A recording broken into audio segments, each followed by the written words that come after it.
G'day guys and welcome to Aussie English. My objective here is to teach you guys the English spoken down under. So whether you want to speak like a fair income Aussie or you just want to understand what the flippin' hell we're on about when we're having a yarn, you've come to the right place. So sit back, grab a cuppa and enjoy Aussie English.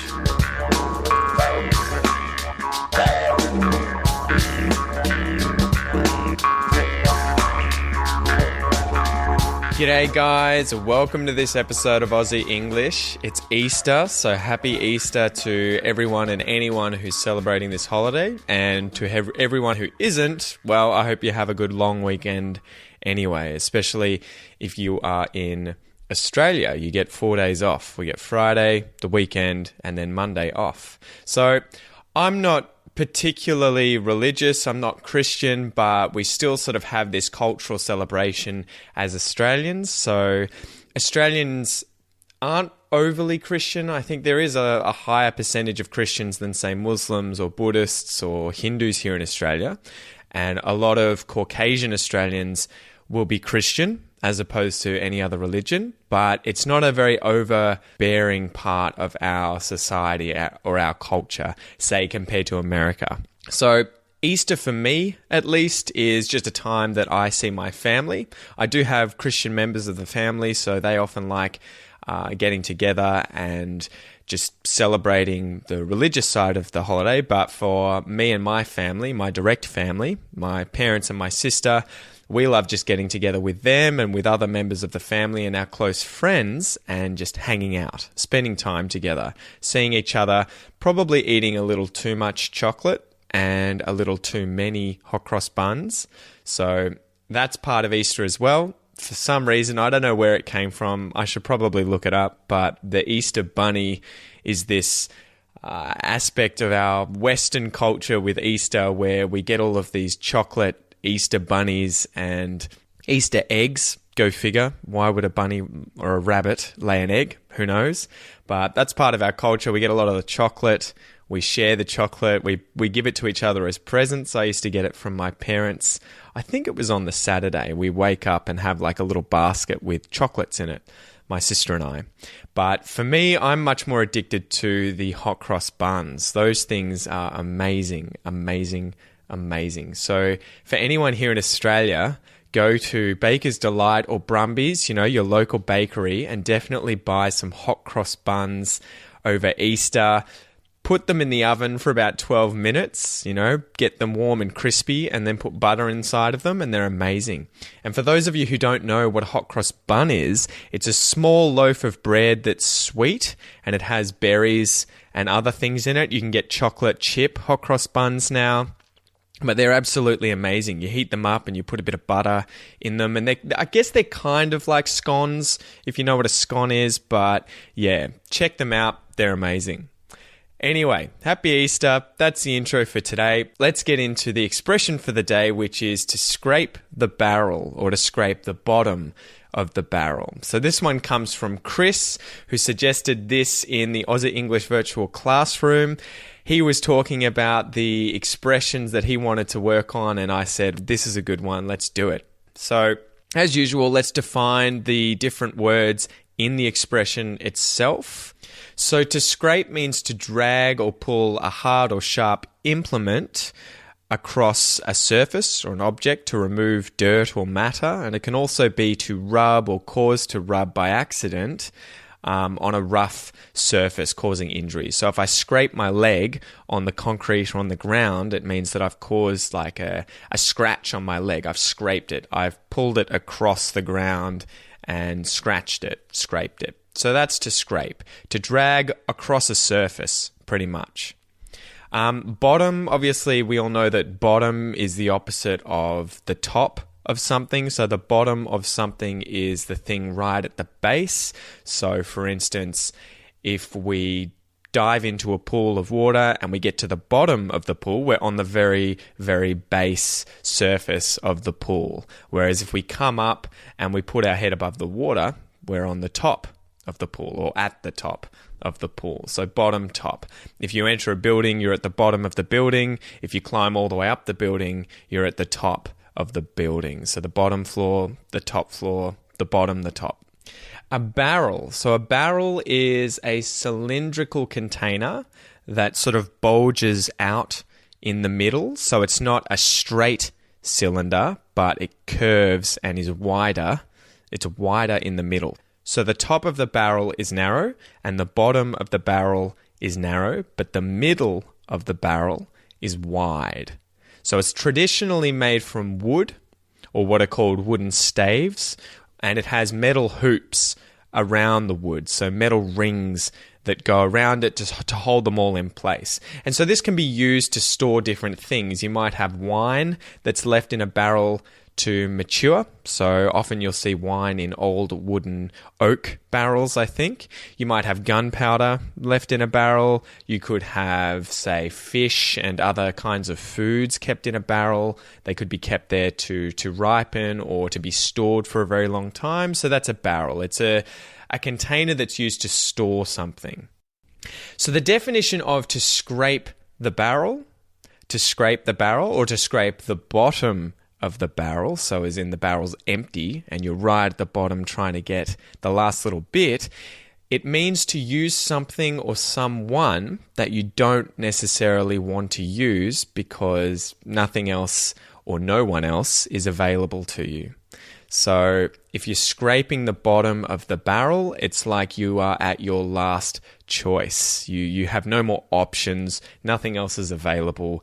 You're right at the bottom of the barrel. So imagine leaning over into a barrel that was originally full of food. Say it was full of apples. And the good apples are at the top. And the bad apples, the rotten ones, the ones that have been crushed, smushed under all of the other apples are at the bottom. If you're scraping the bottom of the barrel, so literally dragging your hand or whatever implement you're using to try and get the last little bit out of the barrel across the bottom of the barrel, so you're scraping your hand to try and reach the last little bit, you're only going to get the really, really bad apples or the last of what was in the barrel. So you're scraping the barrel because you're getting the very, very last little bit that is not your first choice. You wouldn't want this. You'd want the nice apples that were on the top, but they're not available. The only thing that's available is what's at the bottom of the barrel. So because it's not your first choice, you don't really want it. You're scraping the bottom of the barrel. So let's go through some examples as usual, guys.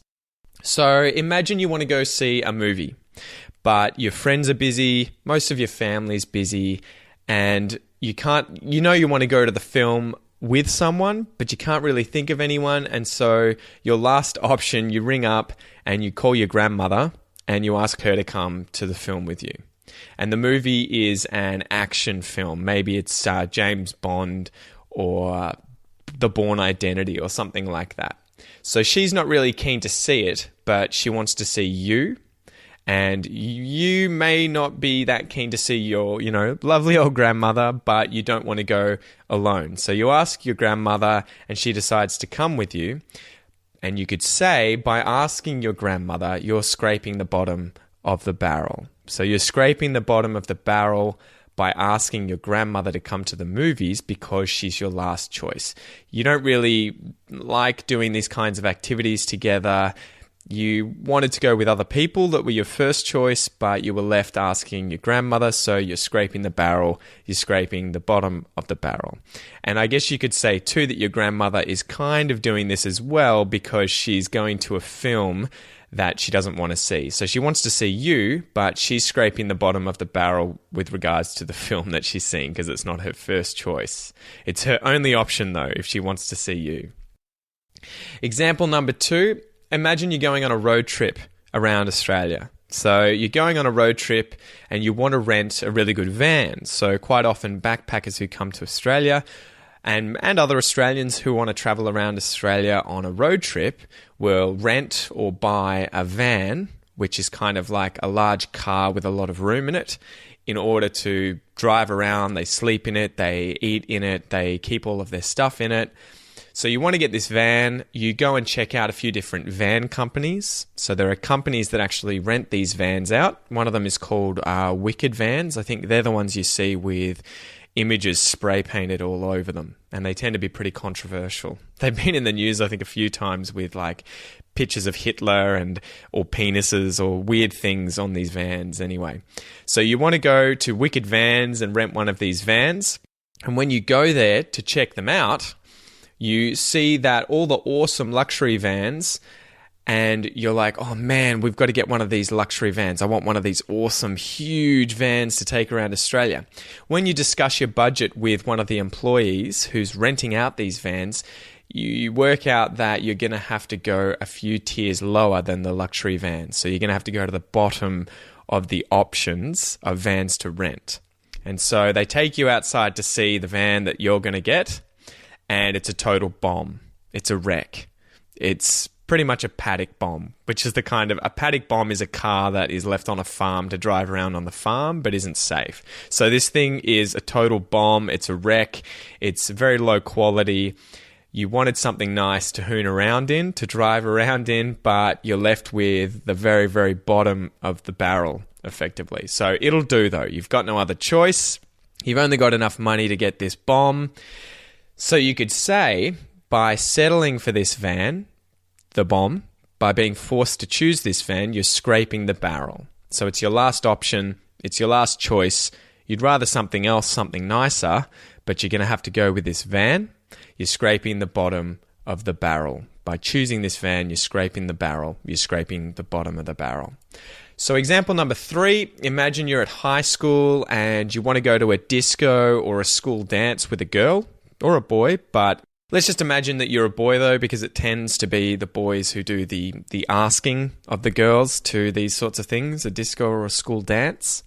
So imagine you have in your head the girl that you want to ask to the school dance or the disco, but you keep putting it off. You keep delaying it. You keep postponing actually asking her to the ball or to the disco, to the school dance. So this chick you've got a big crush on, you really like her, you want to ask her to the dance, but you forget. And someone else jumps on the opportunity and asks her to the dance. And she says yes, unfortunately. She says yes to them. So she's taken, and you're left having to pick someone else. So you look around and all of a sudden you realize that all of your other options, all of your other choices have also been asked to the dance and there's no one left. And so say you end up having to ask a girl who was not your first choice. She was right at the bottom. You guys don't even really get along. You don't know her.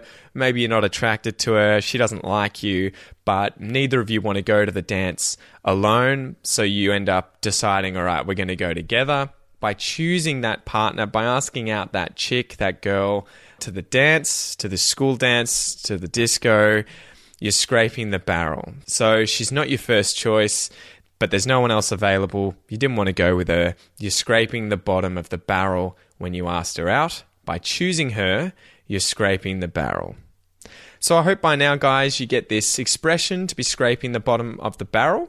As usual, let's go through a little listen and repeat exercise where this is your opportunity to practice your pronunciation. So listen and repeat after me, guys.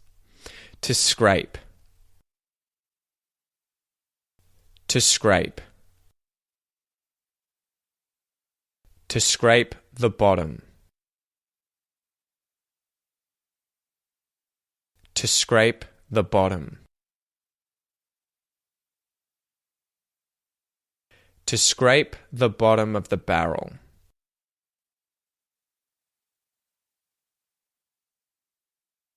To scrape the bottom of the barrel.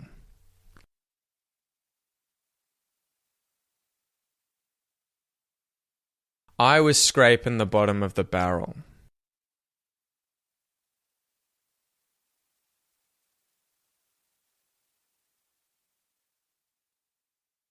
You were scraping the bottom of the barrel.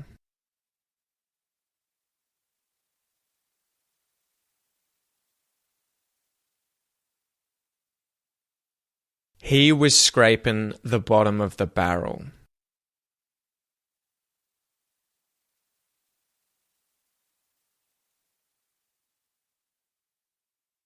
She was scraping the bottom of the barrel.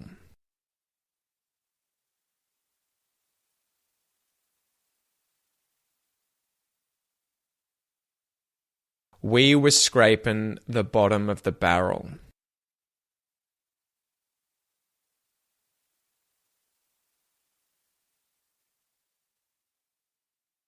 They were scraping the bottom of the barrel.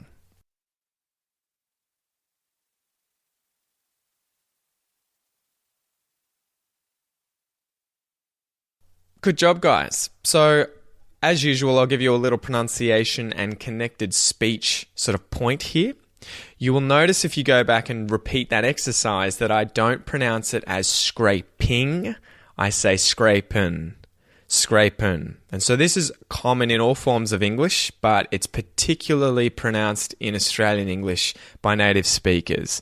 So particularly Bogans are going to speak this way. They're going to turn that ing on the end of verbs or adjectives, whatever it is, where the ing is, into n. It's going to sound like an n sound. So instead of scraping, it's scrapin', scrapin'. And it's actually easier to say. So we'll go over this exercise one more time, guys, and I want you to try and pay attention to the pronunciation of ing as n. Let's go. I was scraping the barrel. You were scraping the barrel. He was scraping the barrel. She was scraping the barrel. We were scraping the barrel.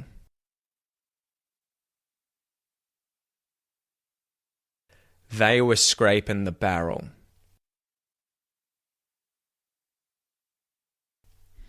Awesome stuff, guys. And just to end, I've forgotten the last few episodes, but I'll do it again in this one. A little Australian fact. Australia and Papua New Guinea are the only places in the world where you can find monotremes. What are monotremes? Monotremes are an ancient group of mammals for which there are only several species left, and they include the platypus, the short-beaked echidna, and the long-beaked echidna. The long-beaked echidna used to be found in Australia but has since gone extinct and is only found in Papua New Guinea now. So these guys are unique because they are mammals that lay eggs. Go figure. So on that note, guys, I hope you enjoyed this episode and I'll chat to you later. All the best.